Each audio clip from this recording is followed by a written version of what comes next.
Fala aí, seus gastadores de cartão corporativo, gastando muito por aí? Porque o Andrés, filho, esse tá boneco, hein? Foi pra Tibau do Sul, né, gastou uma merrequinha ali com o dinheiro do clube, aí disse que se confundiu quando descobriram, né, não sabia que o cartão era do clube, que gastou sem querer, até se propôs a devolver pra mostrar que é um cara honrado e tudo mais. Só que, filhão, quem acha um, acha dois. E aí mais uma fatura foi revelada, fiel, onde esse bonitão aí gastou tanto com uma excursão de busão, em quase 3 mil reais, como em algumas diárias também, em Bento Gonçalves, num hotel de luxo por lá. E Bento Gonçalves, pra quem não sabe, fica em Rio Grande do Sul, que era completamente do outro lado do país, onde o Corinthians estava jogando naquele dia contra o Fortaleza. Então não tem nem a desculpa que tava hospedando o time lá ou coisa do tipo. E mais, fiel, não contente também, ainda tem outra fatura em Fernando de Noronha, dia 3 de janeiro, onde o mesmo gastou mais de 7 pau. Quer dizer, quantos enganos, né, Andrés? Pô, quem nunca gastou quase 30 mil reais sem querer no cartão errado, né? Só que mais, mano, a organizada já tomou ciência dessas faturas, emitiu ali uma nota oficial cobrando o Conselho Deliberativo, cobrando o Conselho de Ética para votarem uma expulsão do mesmo do quadro de associativos do Parque São Jorge, e ela já foi marcada pelo Conselho pro dia 14, vão fazer essa votação. Só que o problema é que quem vai votar são os 300 conselheiros atuais, que são formados basicamente por 100 vitalícios e os 200 que venceram as últimas eleições. Ou seja, são grandes as chances ainda de não dar em nada, porque a gente sabe que tem muito amiguinho e admirador do Andrés lá dentro. Só que é aquela história, se não for por bem, se não for pela maneira legal, aí, meus amigos, nem queiram ver como é que vai ser por mal, da maneira ilegal, tá? Então, arquem com as consequências se não fizer as coisas certas, mas que os amiguinhos aí, Andrés e Augusto Melo, têm que ser expulsos,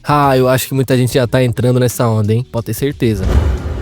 E até por falar no Augusto Melo, é óbvio que ele não poderia passar batido depois de ter falado sobre o Andrés. Eu tô falando do Ministério Público, que nessa semana denunciou tanto ele quanto seus ex-diretores indiciados pela polícia, no caso Vaidbet, a pagarem, ou melhor, a devolverem 40 milhões de reais pro Corinthians como forma de indenização. Sim, 40 milhões de reais referentes à comissão que foi paga de 1,4 e aos 38 milhões da rescisão com a Pixbet. Pois é, cara, chega a ser um milagre ver uma notícia dessas, né? Não é o Corinthians que vai pagar, é o Corinthians que vai receber. Só que calma, tá, fiel? Pra isso tudo acontecer, ainda vai ter um processo rigoroso por cima, né? Do juiz acatar a denúncia, aí vai ter um processo criminal com audiência, com mais depoimentos, defesa e tudo mais. Então não vai ser de uma hora pra outra que os cofres corintianos poderão ver esse dinheiro. Se brincar, até o próximo presidente da eleição de 2026 só vai ver esse dinheiro quase que no fim de sua gestão. E isso se o outro juiz acatar também, né? Mas assim, fiel, só de existir uma denúncia por parte do poder público que força os investigados a devolverem aquilo que eles roubaram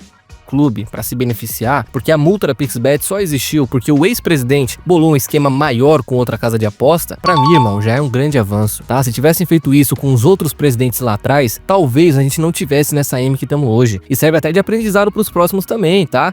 Você que tá vindo aí, irmãozão, agora que tem internet, agora que todo mundo tá fiscalizando o clube, pode ter certeza que vai ficar quase impossível você esconder as coisas da gente, falou? Fiel, e o nosso cria do terrão, querido Felipe Augusto, tá fazendo sucesso lá fora, hein, mano? Já que o Trabzonspor da Turquia está muito perto de contratá-lo nessa janela, pagando aproximadamente 6 milhões de euros. E detalhe, o Corinthians até possui uma porcentagem para lucrar com ele, só que ela não é referente ao valor da proposta, e sim uma mais-valia do lucro que o Bruges vai ter nessa negociação. Ou seja, como lá atrás eles pagaram 3 milhões de euros para contratar o Felipe Augusto, dos 6, tira 3, fica 3 milhões de euros que é o lucro, e o Corinthians vai tirar 20% em cima disso, que vai dar ali praticamente 4 milhões de reais. Sem contar também, até para adicionar mais dinheiro, 900 mil do mecanismo da FIFA, por ele ter atuado na base dos 13 aos 19. Então, no final das contas, dá para dizer que o Felipe vai render pro Timão os seus 5 milhões por essa venda e mais os 16 de quando ele foi para a Bélgica lá em 2023, certo? E é isso, mano. Só fico triste porque esses 20% poderiam ser do valor completo, né? Então acabaria recebendo o dobro, mas tá tudo certo também. Já é um bom dinheiro que entra. Eu mesmo nem esperava que pudesse ver uma venda como essa agora. E, mano, se der pra pagar ali 2 meses de salário do Memphis, se der pra pagar 4 meses de salário do Carreiro e por aí vai, pra mim já vai estar de bom tamanho, fechou? E só um detalhe que nessa temporada, ele fez ali os seus 48 jogos, sendo menos da metade como titular, e com 21 anos teve ali os seus 7 gols e 5 assistências. Mas vou te falar, hein, cairia bem nesse time de hoje, tá? Não era bom de bola, não é até hoje, mas pelo porte físico ali, daria um bom reserva pro Yuri, tá? É melhor e mais barato do que o Hector, falou? Mas é isso, boa sorte na carreira e tudo de bom lá na Turquia, falou?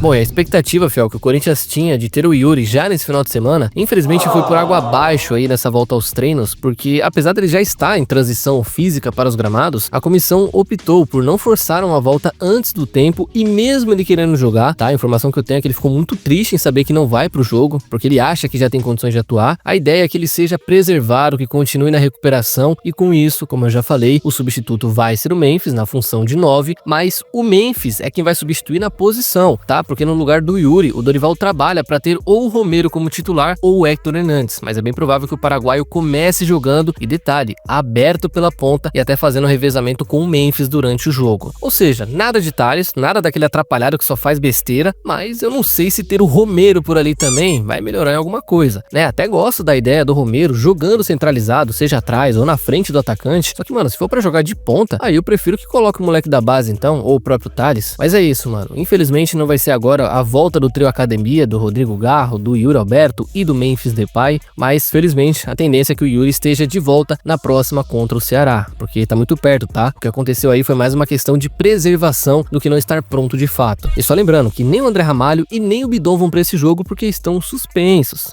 Até vi nos comentários depois, então corrigindo aí a provável escalação, deveremos ter mesmo o Maicon no meio com Kaká e Félix Torres lá atrás, falou? Esse é o time que vai bagunçar o fute lá em Itaquera, certo?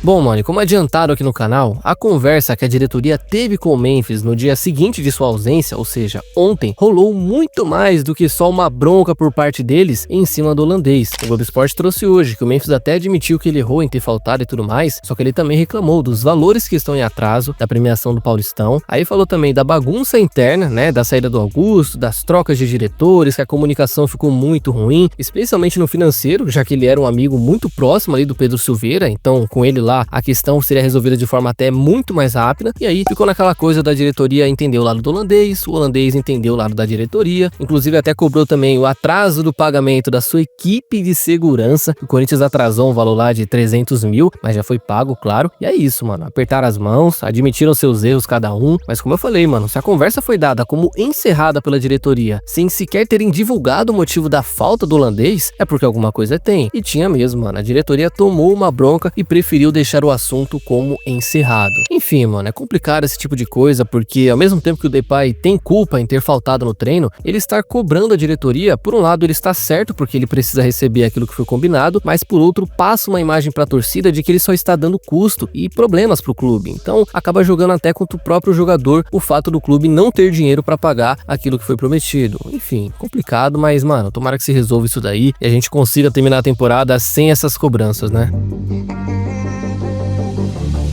Então, fiel, é isso por hoje. E antes de vocês saírem do vídeo, não se esqueça de deixar a curtida e se inscrever no canal, que já vai estar me ajudando demais e vai contribuir para mais vídeos por aqui, certo? Espero vocês numa próxima, tamo junto e vai, Corinthians! I just want to look my way, never back to you.